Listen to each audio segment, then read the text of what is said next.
ఈ Medigadda barrage and other components of Kaleshwaram project 2019లో inauguration తో మొదలుపెట్టింది. ఇనాగ్రేషన్ మొదలైన కొన్ని రోజులకే project developed serious problems. Piping అంటే బ్యారేజ్ ఇటు నుంచి కింది నుంచి అటు మరి నీళ్లు ఉసుకపోతూ బ్యారేజ్ ఫౌండేషన్ వీక్ అయిపోయింది. 2019 నుంచే వాళ్ళ అధికారులు రాసిన రికార్డు ప్రకారమే all the 3 barrages were showing serious problems. ఇంకో విషయం అధ్యక్ష, అసలు డ్యామ్ కి బ్యారేజ్ కి తేడా లేకుండా బ్యారేజ్ కట్టి డ్యామ్ లాగా ఉపయోగించుకునేందుకే ఈ యొక్క మేడిగడ్డ బ్యారేజ్ కొలాప్స్ అయిందని చెప్పి ఎన్డీఎస్ఏ రిపోర్ట్ లో ఉంది.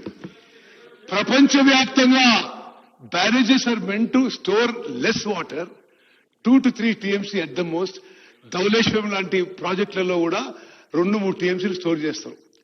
మరి ఈ మేడిగడ్డ బ్యారేజ్ లో ఈ బ్యారేజ్లలో మరి ఫుల్ కెపాసిటీకి స్టోర్ చేసి అధికారులు హెచ్చరించిన ఆన్ రికార్డ్ ఇది ఇంత స్టోరేజ్ చేయకూడదు, నీళ్లు తగ్గియాలే, రిపేర్ చేయాలని చెప్పిన ఆనాటి ప్రభుత్వంలో పెద్ద మనుషులు దాన్ని లెక్క చేయలేదు.